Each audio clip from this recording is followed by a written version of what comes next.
Bonjour à tous, on va commencer cet après-midi avec une présentation d'ouvrage 1922, le tatouage des îles Marquises, accompagné de Jacques Dordillon, Michael Kor, Véronique Larcade et Andrea Detloff. Je laisse donc la parole à Robert Gletling, le président des maisons d'édition Hayrepo.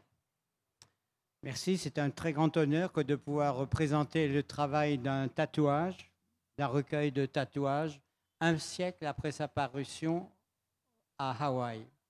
Il faut dire que pour les éditions Hayrepo, le tatouage, c'est comme une tradition, dans la mesure où nous avons déjà traduit l'œuvre de von den Steinen, 1897, et l'œuvre, la deuxième œuvre date de 1922, c'est-à-dire quelques années, une vingtaine d'années, une petite génération. Est-ce que les noms des tatouages ont changé? Qu'est-ce qu'on peut raconter sur le tatouage? C'était le motif de l'expédition américaine aux îles Marquises dans les années 1920. Et le travail qui a été fait, c'est la première traduction en langue française du premier bulletin du Bishop Museum qui était consacré au tatouage des îles Marquises. Et nous avons eu une chance inouïe aux éditions Hayrepo d'avoir Jacques Dordillon, qui est lui-même traducteur, qui sait ce que c'est que le tatouage, qui nous a fait l'honneur de nous proposer sa traduction en langue française de ce texte qui n'avait jamais été utilisé en langue française auparavant. Mais quand il nous a proposé son livre, sa traduction, on lui a dit « Ah, mais il faut expliquer que faisaient les Américains aux îles Marquises en 1920. » Donc, on a demandé à Michael Kor d'expliquer l'arrivée de l'expédition Bayard, qui ne s'intéressait pas seulement au tatouage, mais à la vie des îles Marquises, à la disparition de la culture des îles Marquises. Et dans cette expédition, qui était une expédition masculine, sérieuse, il y avait la femme de l'ethnologue. Et c'est Véronique Larcade qui a bien voulu se pencher sur la vie de Willowdene Handy, qui est le premier auteur du premier bulletin du Bishop Museum et qui est l'auteur de ce livre. Et elle va raconter comment ça s'est passé. Et ce livre, c'est un livre qui n'a pas seulement été traduit, qui vient d'être simplement traduit en français maintenant, mais ce livre, paru à Hawaï en 1921, c'est un livre qui a été traduit en France en 1938. Il y a une petite édition qui a été faite. Mais Willowdene Handy, cette auteure, elle jette un regard nouveau sur les travaux qu'elle avait faits vingtaine d'années auparavant. Pourquoi? Eh bien, tout simplement parce qu'elle avait eu accès au livre de von den Steinen qui avait été publié en Allemagne dans les années 20. Donc, ça, c'est Andreas Detloff qui a bien voulu raconter l'histoire de ce manuscrit. Donc, le tatouage aux îles Marquises, c'est pas simplement la traduction d'un ouvrage rare, c'est aussi un livre qui fait le saut d'un siècle. 1922, nous sommes en 2025, c'est le thème de ce salon, le tatouage est demain. Ceci dit, honneur aux dames, je vais laisser la place à Véronique pour parler d'une autre dame, parce que je ne sais pas, qui est-ce qui peut mieux parler des dames? C'est les hommes ou les femmes? Merci Robert. Moi, je voudrais surtout employer le terme de révélation. Willowdene Handy aux Marquises en 1920-1921, c'est quelqu'un qui révèle et qui se révèle. Imaginez une jeune femme de bonne famille, certes originaire comme Michael Kor a attiré mon attention là-dessus, d'une ville qui est non seulement son berceau, mais aussi celui de Cassius Clay, Mohamed Ali, à savoir la bonne ville de Louisville, dans le Kentucky. c'est presque tout dire déjà. Une jeune fille de bonne famille, bien sous tout rapport, mais qui vient d'un milieu qui est un milieu progressiste, dont la maman est autant maîtresse de maison digne de ce nom, qu'elle est féministe ardente, plaidant pour le vote des femmes et leur émancipation. On a affaire à une jeune fille qui fait des études supérieures. Sa maman est artiste, son père est magistrat, mais sans chercher une véritable formation, plutôt un achèvement à une éducation. Et en fait, elle ne cherche pas du tout à faire profession. D'ailleurs, elle rencontre un jeune homme du même milieu qu'elle et ils se marient alors qu'il vient juste d'être démobilisé. On est en 1918. Elle part aux îles Marquises dans le cadre de la Bayard Dominic Expedition en tant que femme d'eux. Et très rapidement, sur le terrain, il se révèle que sa présence, qui était là pour l'intendance, est absolument nécessaire. On n'arrive pas avec les moyens photographiques des années 1920, en noir et blanc, à reproduire ce qui fascine les ethnographes, les anthropologues diligentés par le British Museum, par le Bishop Museum, c'est juste pour voir si vous êtes réveillés. Le Bishop Museum, veux-je dire, c'est que donc les tatouages, ça ne passe pas en photographie. Or, c'est quelque chose d'important. Edward Handy, son mari, son assistant, Ralph Linton, était venu pour mesurer, si j'ose dire, les Marquisiens, pour évaluer, pour échantillonner leurs caractéristiques ethnographiques. Et là, sur le terrain, il y a quelque chose d'autre à montrer au monde avant que les Marquisiens ne disparaissent. En fait, la seule solution, c'est que Willowdean dessine ses tatouages. Et elle va les dessiner parce qu'en tant que jeune fille de bonne famille, le dessin a fait partie de son éducation. Sa maman était artiste. Et il se trouve qu'elle va très rapidement prendre une position, ou en tout cas un rôle de premier plan dans l'équipe, parce que en plus de ses capacités de dessinatrice, elle a le sens du contact. Elle l'a développé quand elle était étudiante à l'université de Chicago. Alors bien sûr, elle n'a qu'une licence, elle est pas aussi diplômée que ne le sont son mari et Ralph Linton. Mais néanmoins, non seulement elle est capable de comprendre les préoccupations scientifiques, mais aussi elle est capable de donner confiance aux femmes. D'ailleurs, au départ, on l'a utilisée pour servir de modèle aux poses photographiques qu'il fallait donner. Et que se passe-t-il? Eh bien, c'est à elle qu'on va confier la publication du premier compte-rendu de l'aventure. Vous me direz, c'est formidable, enfin on a affaire à une équipe de féministes qui passe à l'action. Il s'agit, et Michel Corr, avec qui nous avons travaillé sur Willowdean Handy, je pense, pourra confronter cela. Il faut se garder d'être trop optimiste sur les choses. Je veux dire par là que le sérieux de l'expédition, comme le disait avec beaucoup d'humour Robert tantôt, en fait, c'était le travail de Linton et de Edward Handy. En fait, en publiant les dessins de tatouage de Willowdean Handy, on avait la possibilité de faire quelque chose qui visuellement était marquant, en même temps qu'il donnait des assurances à celui en particulier qui avait financé très généreusement cette expédition. En fait, c'était une façon de laisser le temps à Linton et à Handy de faire le travail scientifique sérieux. C'était une première publication de visibilisation ou d'affichage de l'expédition. Il faut dire que Willowdean, elle créait quelque chose où elle retrouvait quelque chose qui était à la pointe du travail anthropologique du temps. En fait, elle faisait de l'anthropologie participative et je pense que les autres membres de l'équipe pourront là-dessus développer. En fait, par la suite, Edward ne fait pas une carrière universitaire prolongée. Willowdean, par contre, reste présente, mais étrangement présente dans le monde de la recherche sur le Pacifique.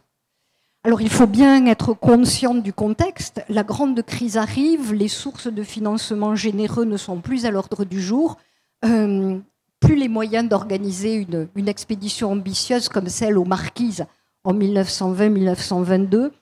1921. Il y a une expédition dans l'archipel de la Société encore en 23-24, mais dans les années 30, c'est fini. Puis dans les années 30, c'est la rupture. Quand je dis que Willow-Dinandi s'est révélée aux Marquises et qu'elle a révélé une partie de la culture marquisienne et qu'elle a révélé une autre façon de faire l'anthropologie, Willow-Dinandi, elle s'est aussi affirmée et révélée dans un choix de vie qui n'était pas exactement conventionnel et conforme à l'éducation et au milieu qui était le sien. À partir des années 30, elle forme un couple avec une autre femme et effectivement, elle reste à l'écart du monde universitaire. Andreas, je pense, parlera de la publication de l'art des Marquises autant que du tatouage donc dans les îles Marquises qui nous réunit aujourd'hui. En tout cas, elle reste présente, elle est respectée dans le monde universitaire.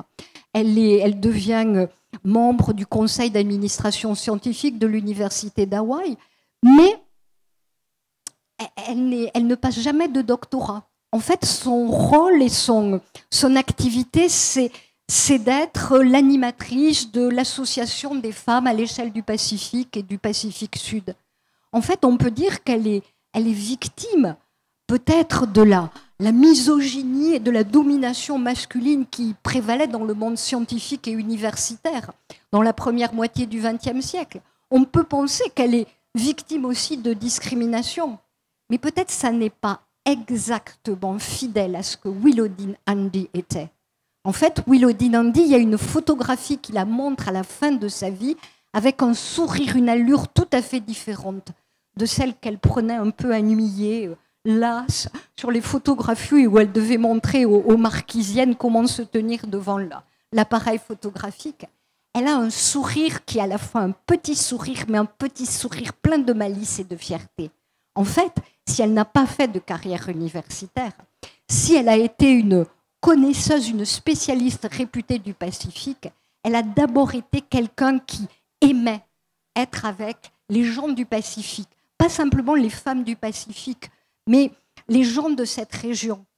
Pendant la Seconde Guerre mondiale, elle a travaillé au service de renseignement à l'OSS pour justement faire passer tout ce qui caractérisait le monde du Pacifique et aider l'effort de guerre américain à être plus efficace. Mais surtout, elle a fait ce qui lui plaisait le plus, en dépit de tout, et sans avoir peur de dire que la femme qui partageait sa vie, c'était sa compagne à une époque où on invisibilisait ce genre de choix de vie. Donc, Willow-Dinandi, il faut la rencontrer et ce livre est une formidable manière de la rencontrer. Elle en vaut vraiment la peine. Merci Véronique pour ce plaidoyer. Alors, que font les Américains aux Marquises à cette époque-là, juste au lendemain de la Première Guerre mondiale? Comment est-ce qu'on monte une expédition de Hawaï aux îles Marquises? Eh bien, c'est Michael qui va nous raconter le pourquoi et le comment de l'expédition. Bonjour. La Bayard Dominic Expedition, première chose, on doit dire, ce n'est pas une expédition comme on pense sur un bateau, toute l'équipe et des choses comme ça.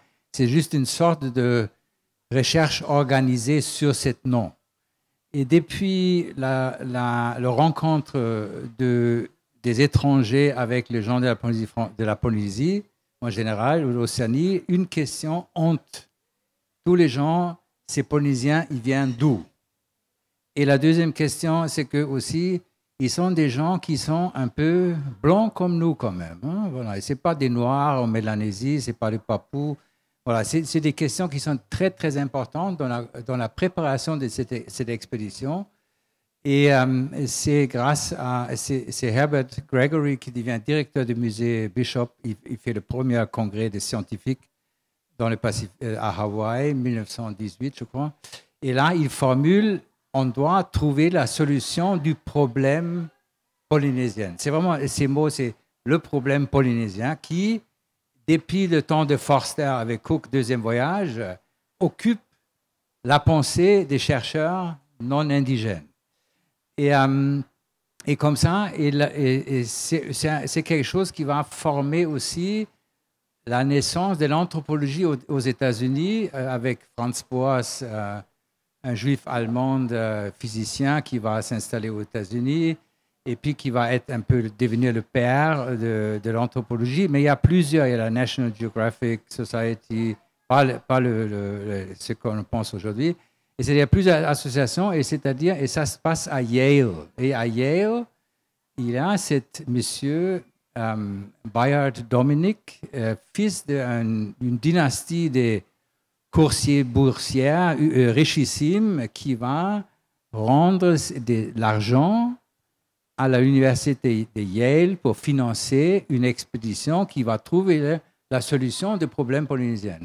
Et cet argent va être transféré au Bishop Musée, Sir Gregory, et lui, il va chercher les gens qui travaillent, mais il n'y a que des jeunes chercheurs. Linton, il a 23 ans, Handy a 25 ans, c'était des jeunes diplômés. Linton, il n'a pas encore fait sa thèse, et il y avait quand même, il ne faut pas oublier non plus, il y avait un couple de botanistes aussi, c'est-à-dire une deuxième femme qui était quand même déjà, elle a fait déjà un diplôme en botanique. Et eux, ils vont partir de Hawaï, assez compliqué pour arriver, parce que ce n'était pas un bateau expédition, non, c'était des différents trajets assez compliqués. Ils arrivent aux Marquises, finalement. Ils vont faire des recherches. Et un des trucs, comme j'ai dit, la solution des problèmes polynésiens, c'est anthropologie physique, mesurer les Marquisiens. C'est-à-dire on a toute une série de portraits aujourd'hui qui sont encore au Bishop Musée. Certains, à mon avis, sont difficiles à montrer aujourd'hui parce qu'ils montrent bien le regard de l'autre vers l'autre. Et ils font ça et ils ne restent pas très longtemps. Et puis, Willowdene assiste d'abord à faire des photos, à mesurer. Ils sont même ça existe une sorte de, comment on dit ça, en français, pour comparer les couleurs, oui, pour un gradé, pour comparer la couleur des peaux. Un nuancier, ils sont ça dans leur truc et tout, c'est-à-dire on est vraiment au fond dans une sorte de comparaison anthropologique. Et bien sûr, après, Monsieur Handy va faire ses recherches anthropologiques qui vont résulter dans une sorte de, moi je dirais plutôt un tombe sur la culture marquisienne, Marquesan Culture. Il va copier beaucoup dans les archives avec les curés. Il va construire une sorte d'épitaphe sur la culture marquisienne qui est aussi pas encore traduit en français, mais ça vaut le coup de la faire, mais ça va être beaucoup travaillé. Et puis, c'est un de ses résultats. C'est-à-dire, et après, ils continuent la Bayard Dominic Expedition, ils font la même chose à Tonga, ils font la même chose à Samoa, ils font la même chose aux îles Sociétés. C'est-à-dire, tous ces résultats existent encore, qui jouent un rôle pour la suite énormissime.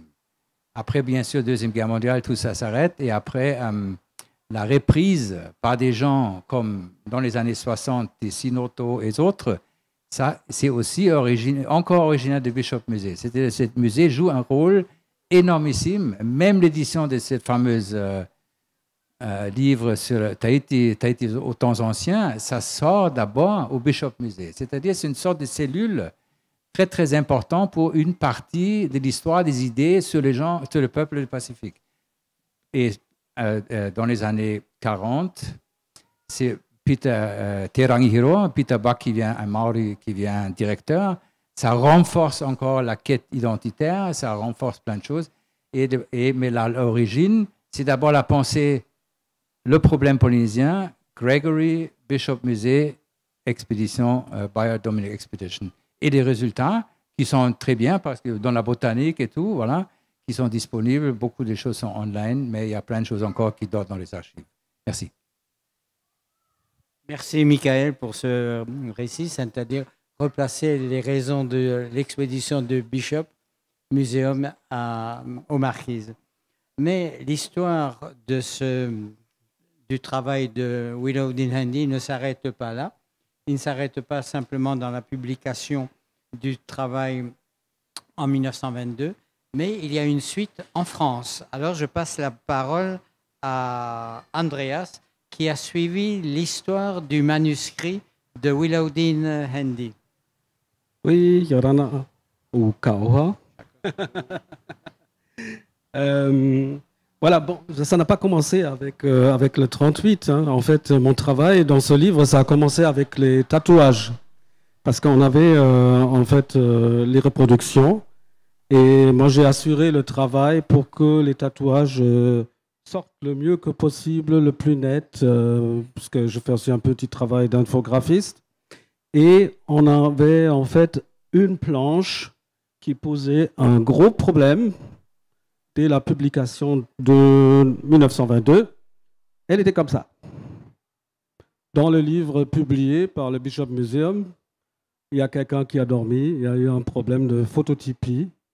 Bon, moi, je n'ai pas trop de connaissances, mais je crois ils ont oublié de mettre la trame, donc le responsable était probablement Jack Daniels qui a fait ça, quoi, hein. En tout cas, j'ai redessiné cette planche telle que Willowdean l'avait relevée sur les corps des Marquisiens. Ensuite, j'ai commencé à m'intéresser vraiment à ce livre et j'ai vu en fait ce que je pense que Véronique elle a vu aussi, c'est qu'il y a une certaine pauvreté d'informations au sujet de l'auteur. Willowdean Handy, il y a des trous permanents. Est-ce que c'est lié à son travail pour la CIA, hein, pour être concret? Parce que souvent, ces gens-là, hein, on efface un peu leurs traces, ils ont un travail un peu particulier. On ne sait pas. Et j'ai fouillé l'Internet et j'ai trouvé une petite information que je trouvais intéressante, que j'ai soumise à Robert. J'ai trouvé le traducteur du livre de 1938, la personne qui a traduit le texte de 1922 en français. Et là, on avait un peu les traces, hein, puisqu'on savait que le livre de 38, l'éditeur est le musée Guimet, disons l'éditeur attitré du musée Guimet. Et vous savez peut-être ce que c'est le musée Guimet? C'est le musée des arts asiatiques. Donc, on ne sait pas exactement comment Willowdean a eu un contact au musée Guimet. Tout est dans le flou. Mais on trouve, en fait, d'abord, une première fois, en 1933, dans les cahiers du musée Guimet, ce sont des revues qui sont régulièrement éditées, qui comportent des critiques de livres, tout ça. On trouve une signature JB. Et JB parle du livre qui va paraître en 1938, L'Art des Marquises. Il annonce. Et puis, en cherchant un peu qui était JB, JB était un autre artiste. En fait, il s'appelle Jean Buot et c'est le fils de Félix Buot qui était un graveur, illustrateur français, assez connu quand même. Et son fils, bien sûr, il a mis aussi dans son atelier, il a appris à peindre. Mais Jean Buot, après, quand il devient adulte, il commence à s'intéresser à toute autre chose. Il est fasciné par les arts asiatiques. Et il rentre dans l'association du musée Guimet, où il travaille probablement bénévolement pour la revue des arts asiatiques. Il est au centre de toutes ces publications de l'éditeur attitré du musée Guimet qui s'appelle Van Ost. Donc, lui, il est, surtout après la mort de Van Ost, il est fasciné de ce livre. Il veut absolument, c'est lui qui pousse à la publication. On est dans une fenêtre de publication très longue dans ce cas, parce que ça peut-être commencé déjà en 1924, quand Willowdean a voulu absolument faire quelque chose pour ses amis marquisiens auprès du seigneur colonial qui était la France, faire connaître les marquisiens qu'ils existent. Et puis il y a eu ce contact et ça n'aboutit à la publication qu'en 1938. Alors, beaucoup de gens pensent que ce livre est une simple traduction. Non, il ne l'est pas. Ce n'est pas une traduction du livre de 1922. C'est un livre tout à fait nouveau qui est axé sur le thème des éditions du musée Guimet sur l'art. Donc, elle a fait un livre spécial sur l'art des marquises. Et ça, c'est le livre de 38 que je vous conseille de lire, qui est vachement intéressant. Merci Andreas pour ce récit du manuscrit, de cette aventure éditoriale que représente ce livre qui paraît maintenant en 1925, mais maintenant comme une cerise sur un gâteau ou comme un dessert. Il faut donner la parole à Jacques Dordillon, qui est maître tatoueur reconnu aux îles Marquises et qui nous a proposé ce livre de tatouage qui est exactement dans la suite des dessins de tatouage qui ont paru dans notre livre « L'art du tatouage aux îles Marquises » de von Donnstein. Donc, il y a une espèce de continuité. Et pour Jacques Dordillon, ça a été un défi que de traduire, bien entendu. Mais le plus grand défi, c'est de dire que ce livre, c'est 1922, c'est-à-dire il y a un siècle. Et nous, nous sommes un siècle après. Donc, le tatouage aux îles Marquises en 2025, mais je te laisse la parole, Jacques. Merci. Kahotatu pautu tavi etenia. Alors, pour moi personnellement, avant de connaître ce livre de Willowdene Handy, je n'avais aucune formation, aucune idée de ce que c'était le tatouage traditionnel marquisien.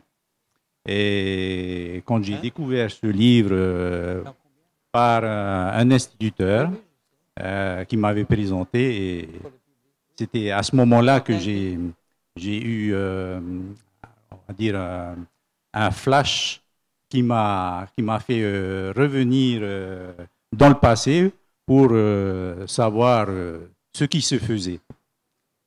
Et donc, en parcourant ce livre, je me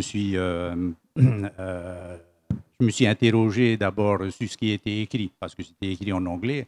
Et mon anglais, c'est de l'anglais du collège, donc c'était pas facile. Et au fil du temps, j'ai persévéré. Et donc, petit à petit, j'ai découvert le mode de vie de la civilisation du peuple d'où je suis né, du peuple d'où je viens, de l'île d'où je viens, alors que plus rien n'existait à ce moment-là, à part la langue marquisienne qui restait et les plats culinaires que j'ai pu goûter et préparer. Mais au niveau du tatouage, aucune trace. Voilà. Donc, petit à petit, je me suis documenté et à travers Willowdene Handy, j'ai appris beaucoup de choses, à savoir au niveau déjà au niveau du restant de marquisien qui était tatoué, hein, quand je suis né, il n'y avait plus personne, alors qu'elle, elle a côtoyé, rencontré, discuté, partagé des connaissances avec une centaine de personnes qui vivaient encore. Et il restait un seul maître tatoueur traditionnel. C'était le dernier. Voilà. Et c'est comme ça qu'elle s'est documentée, elle a enrichi le panel de tatouage traditionnel qui était nécessaire à ce moment-là, parce que cet art de tatouage était en déclin, allait disparaître complètement en raison d'une part des missionnaires européens qui voulaient abolir ce genre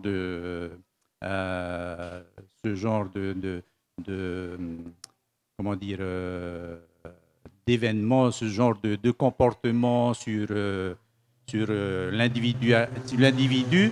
Et d'une part, ces païens c'est immoral et puis c'est diabolique. Voilà. Et ajouté à cela, l'administration française, en 1884, avait complètement interdit le tatouage traditionnel. Voilà. Et donc, Willowdene Handy a relevé ce qu'elle a pu, quand même en découvrant les techniques, les outils qui étaient utilisés, la place sociale qu'avait le tatouage pour les marquisiens. Voilà. Et au niveau des techniques, je ne vous apprends pas grand-chose à part ce que vous voyez au niveau des démonstrations de tatouage traditionnel que pratiquent les Polynésiens aujourd'hui. Au niveau des... ils utilisaient des peignes à tatouer. À l'époque, c'était des peignes fabriqués à base d'os humains, de nacre, de dents de requin, voilà, de dents de rat, d'arêtes de poisson. Et l'encre était tirée de la suie de la noix de bancoul, pour certains, ceux qui pouvaient fabriquer, et d'autres, c'était à partir du charbon de bois qu'il fallait écrabouiller en fine poudre et diluer à de l'huile de coco. Il y a certains maîtres tatoueurs qui utilisaient l'eau courante pour diluer cette suie et fabriquer l'encre qu'il faut pour tatouer. Voilà. Et c'est sans dire que c'était très, très douloureux. Très douloureux. Voilà. Et lorsque le tatouage était inscrit sur le corps humain, eh ben, il fallait plusieurs personnes pour encadrer, d'une part, le maître tatoueur. Ensuite, vous avez 4 ou 5 assistants autour de lui pour maintenir le tatoué entre 2 troncs de bananier pour ne pas qu'il bouge. Et puis, il fallait aussi des chants, animer cette séance par des chants prévus à cet égard. Apparemment, le chant que j'ai retenu de ce que Willowdene nous a révélé, c'est, je vais essayer, Watukie, Watukie, Watukie, Watukia totikie, O parara totikie, O te nunane o te kuia, O te tuehine o te kuia, to utikie. Voilà. Et merci Jacques pour ça. Parce qu'il faut dire que, mais Jacques, j'aimerais que tu ailles un tout petit peu plus loin, parce qu'on a beaucoup travaillé ensemble, pas sur la traduction, mais sur le regard qui a été jeté. Et dans le livre de Willowdene Handy, bien sûr, elle se réfère au dessin, au travail qu'elle avait fait dans le cadre de la Bayard Expédition.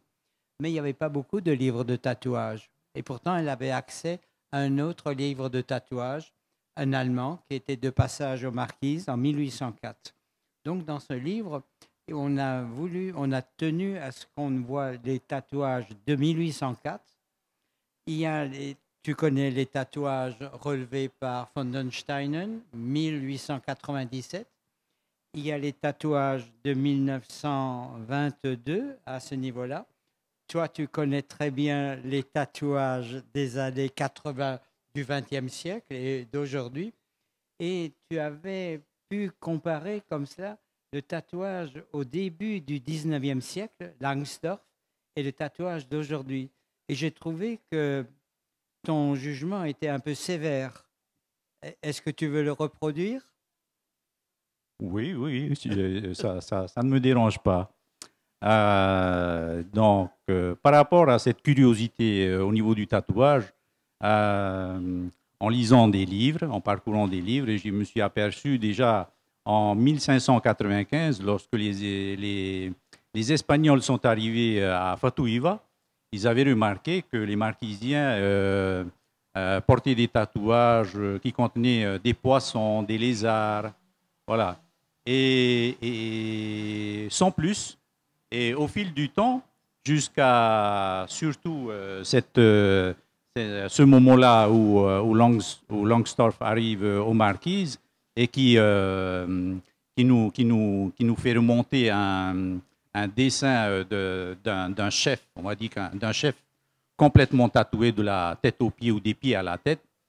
Les motifs étaient complètement différents de ce qu'on voit de ce que Willowdene nous a proposé. C'était des traits très fins. Voilà, ça ressemblait à de la dentelle, d'ailleurs. Et pour moi, c'était magnifique. Et arrivé à l'époque de, on va dire, au début du 19e siècle, début du 19e siècle, là, beaucoup d'Européens commencent à arriver en masse aux Marquises et récoltent quelques motifs de tatouage jusqu'à ce que Carl von den Steinen en a récolté un peu plus. Et Willowdene, la révélation, ça a été que au moment où Willowdene arrive, ce qu'elle a trouvé, c'est que les Marquisiens étaient tatoués avec des grandes plaques noires, des bandes, voilà, très très géométriques bien sûr. Et je me suis dit, mais qu'est-ce qui s'est passé avant que Willowdene n'arrive? Comment est-ce que les Marquisiens sont passés de ces motifs très très fins à des plaques tout noires? Est-ce qu'ils sont devenus moins créatifs ou alors ils avaient perdu la signification de ces motifs qui avaient été créés à l'époque de Langsdorff, ou alors ils sont devenus fainéants. Voilà, ils ne savent plus comment retracer les motifs à l'époque de Langsdorff, alors que je dirais que les motifs de cette époque-là étaient plus naturalistes. Voilà, c'est-à-dire qu'il y avait des animaux terrestres qui apparaissaient sur le tatouage, des plantes terrestres, des plantes marines aussi. Et alors qu'à l'époque de Willowdene, en 1921, c'était des grandes plaques noires. Même le visage était pratiquement noir. Et c'était impressionnant. Et ce qui interroge aussi Willowdene, c'est au niveau de ces plaques noires. Parce qu'apparemment, de ce qu'elle a remarqué, c'est qu'à Nukuhiva, par exemple, les gens étaient tatoués avec des bandes obliques sur le visage, justement pour les distinguer des autres îles. Alors que ceux de Hivaoa, ils avaient des bandes horizontales sur le visage, sur la bouche, sur les yeux et sur le front. Voilà. Et autre chose, c'est que dans une vallée de Taipei, par exemple, dans une vallée de Nukuhiva à Taipei, les gens avaient des triangles sur le visage. Alors que ceux de Taiohae, les Taioa qu'on appelait, ils avaient des disques sur le visage. Voilà. Et ce qui a amené la conclusion que les Marquisiens avaient quand même une manière de différencier les gens de telle île, de telle vallée, de telle tribu. Voilà.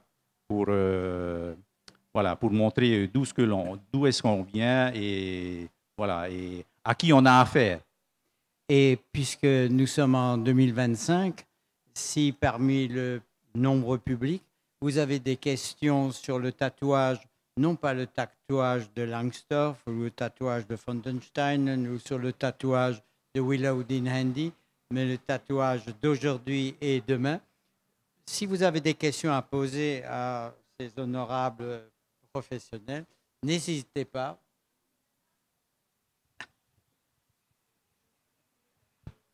C'est une question pour Jacques. Oui. Il me semble avoir vu une photo de toi dans les années 90 en train de tatouer. Et je voulais savoir comment tu tatouais et sur quelle base, sachant qu'une partie du tatouage était encore inconnue d'une certaine manière. Comment tu t'y prenais pour tatouer? Comment tu effectuais tes choix pour fabriquer les motifs, etc. Oh, bonne question. Au fait, à ce moment-là, j'ai évolué un petit peu. C'est-à-dire, avant 80, ouais, c'était année 90, en 86, je crois, j'étais venu ici à Tahiti et il y avait eu une démonstration de tatouage traditionnel.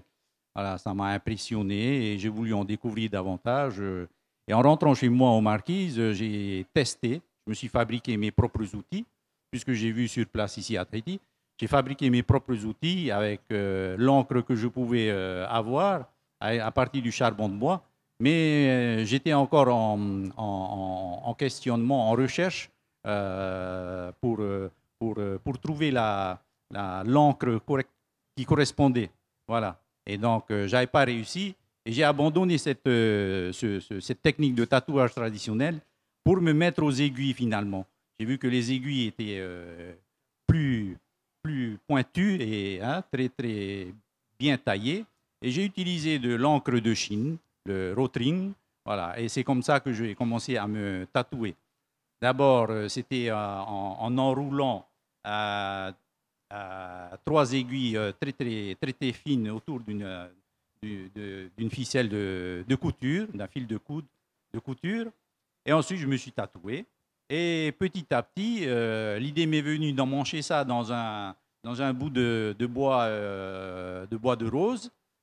Voilà. Et au fil du temps, j'ai trouvé un rasoir à pile que j'ai modifié, voilà, pour insérer une aiguille au bout de ce rasoir-là et former on va dire mon premier, on va dire aujourd'hui, dermographe. Hein. C'était un rasoir de tatouage, on va dire ça. Voilà.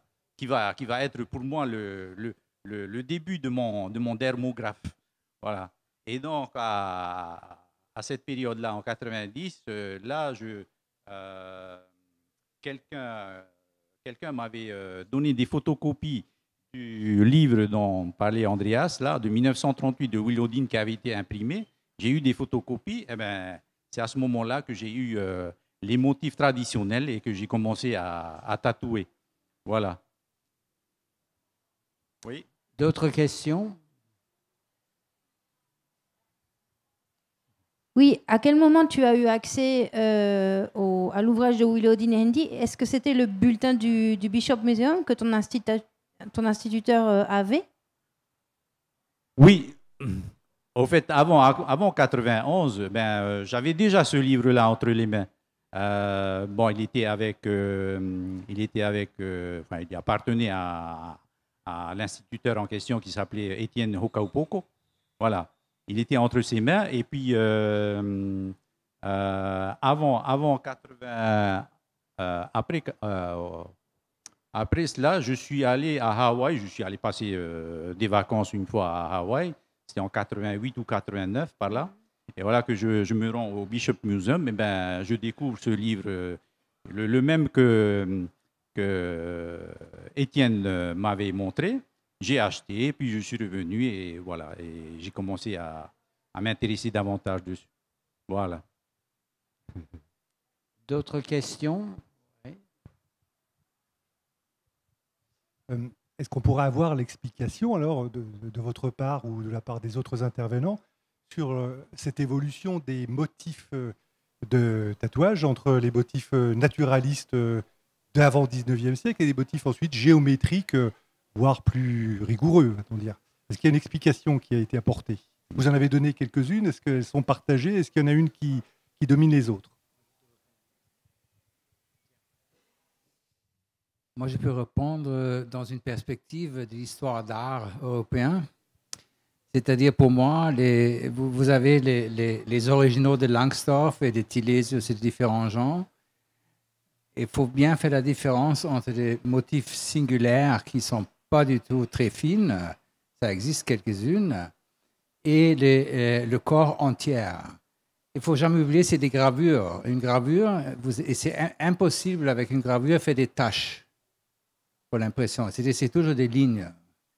Et je crois que c'est une manière d'illustrer, très européen, les ornements, parce qu'on considère le tatouage comme ornement corporel. C'est-à-dire qu'il faut bien rentrer dans la tradition des ornements dans la culture, en Europe, l'histoire. Parce que si vous regardez bien les taches, et vous regardez bien le tatouage, soit à Tahiti, soit à Samoa, soit en Micronésie, les taches sont prépondérantes. C'est-à-dire, à mon avis, les taches, c'est plutôt la tradition. Il ne faut pas se tromper avec les illustrations. Les Européens livrent sur une chose qu'ils ne connaissent pas très bien. À mon avis, c'est ça. C'est contradictoire à ce que Jacques ils disent. Moi, je crois que ces taches, c'était toujours comme ça. Plus élaborées, moins élaborées, ça dépend. Et cette gravure, style européen, a falsifié, à une certaine manière, les images. D'autres questions? Oui, je peux rajouter quelque chose. Quand vous regardez, par exemple, les gravures chez Cook de Tahiti, c'est le même phénomène. Vous n'avez pas des personnes qui sont polynésiennes, mais vous voyez des personnes qui ressemblent à les anciens Grecs. C'est le faux qui se produit quand on vient d'un dessin original fait sur place. En Europe, les graveurs ont leurs habitudes et ils vont toujours travailler dans leurs habitudes. On va donc s'arrêter là. Merci beaucoup pour cette présentation d'ouvrage. Je vais vous demander d'applaudir nos invités. C'était 1922, Tatouage aux îles Marquises. Vous pouvez retrouver l'ouvrage aux éditions Hairepo. Merci encore.